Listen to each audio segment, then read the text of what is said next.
anul acesta, pentru că deși avem această înțelegere, să spunem, cu Clubul Sportiv Unirea Focșani, baza fiind una, să spunem, având niște condiții destul de puțin medii, să spunem, de desfășurarea activității acolo, am fost nevoit să aducem un container cu vestiare, cu dușuri, pentru că dacă la bărbați acolo puteam să desfășurăm cât de cât în acele condiții competiția, la femei e puțin mai special. Anul trecut, domnul Voina chiar a criticat condițiile de la Complexul Sportiv Micoveni în Sud. S-a mai făcut ceva de anul trecut și până astăzi? Aș vrea să lămuresc, e destul de simplă situația. Această bază sportivă nu este în subordinea autorităților locale, care sunt sigur că noi am putut în discuția cu atât acum cât și în trecut, și tatăl meu și în foarte multe rânduri, pentru a putea să administrăm acea bază. Nu este însă sub autoritatea locală sau județeană, ci este la nivel de Minister al Tineretului și Sportului, administrat prin Clubul Sportiv Unirea Focșani, care face, în măsura în care poate, eforturile cel puțin de găzduire. Vă confirm că am demersuri foarte serioase și adânci pentru a putea să determin de la nivelul Ministerului inițierea unei proceduri de licitație sau de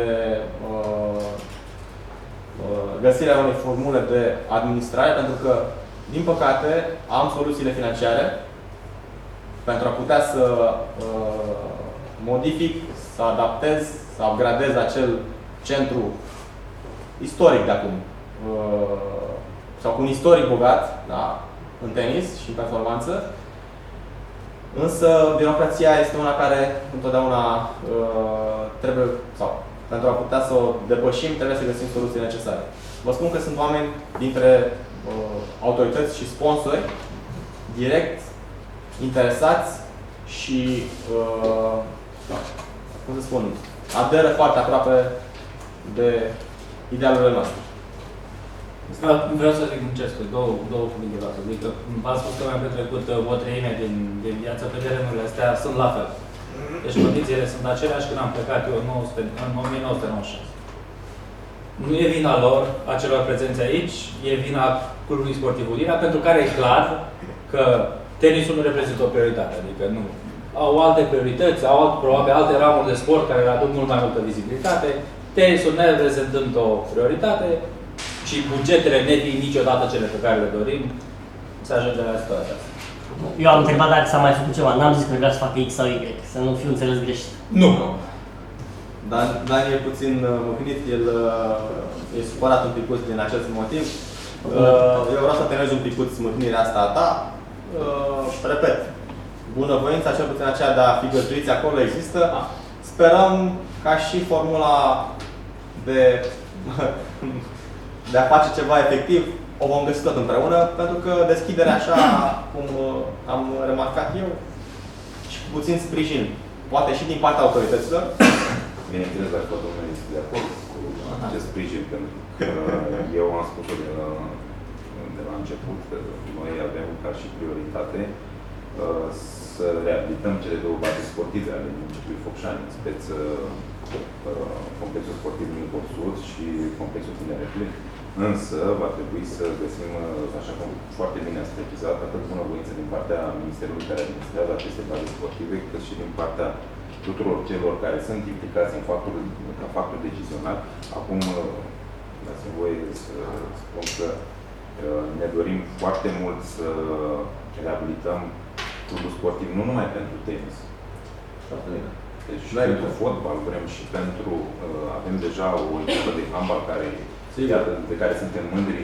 E vorba de CSM 2007, la care și eu activez. Exact, și care, iată, suntem mândri pentru că ne reprezintă în Liga Națională.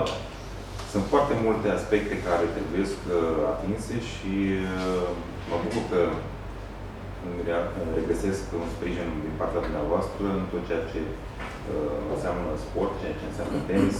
Am văzut că sunt toți foarte implicați în a-și dezvolta fiecare ramură de activitate și mi se pare firesc atât în handbal cât și în tenis, cât și în fotbal, și în box, atletism.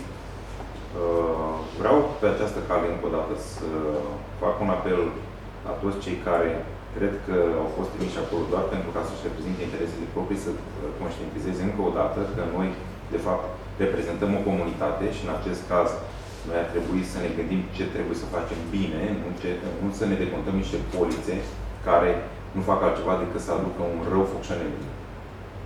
Deci, și am spus-o de nenumărate ori. Odată ajunși acolo, trebuie să facem o echipă și să fim uniți pentru binele Focșănelului. Domnul Miseria, dacă îmi permiteți, de 16 ani, colegii noastre din PSD conduc acest Eu oraș. n-am făcut afirmații, și puteau, domnul consilier județean PNL, Cristi Irimian. Eu n-am făcut nicio afirmație referitoare la ce partid, dar n-am venit aici să facem politică. Ați făcut din primul minut. Am venit aici doar să fac... din primul minut în care v-ați așezat la masă, dacă e să dăm cărțile pe față. N-am nominalizat cine este vinovat. Am spus că ne aflăm în o situație dificilă. Din acest motiv, pentru că nu s-a constituit Consiliul Local și în acest motiv, iată, noi suntem pentru prima dată în istoria acestui turneu în situația de a nu putea plăti acestor tineri care ei vin aici pentru ca să își câștige reputații, ca să-și exerseze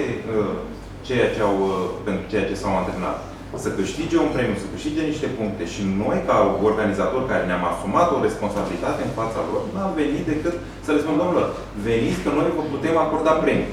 Iată că din anumite motive, noi în această zi putem spune răspicat că nu putem acorda aceste premii dintr-un singur motiv. Că unii care au fost trimiși acolo în Consiliul Local, n-am dat niciun nume de la niciun partid, n-am vrut să fac politică, nu s-au prezentat la Constituire și în acest moment suntem în imposibilitatea de a le acorda premii colegilor din tenis. Vorbeam de refacerea bazelor sportive și ați acuzat că nu știu ce motive. Pe 16 ani nu ați făcut nimic pentru bazele sportive. Partidul pe care îl reprezentați. Să fim realiști, asta e realitatea. Hai să nu politizăm. Conferința de presă. Dacă domnul consilier județean consideră că numai pe... Sunt jurnalist, domnul Misel, la această întâlnire, da? Sunt jurnalist și eu am fost jurnalist sportiv 10 ani și am fost mereu pentru sport și am semnalat de foarte multe ori lipsa de implicare a autorităților locale în rezolvarea problemelor la bazele sportive.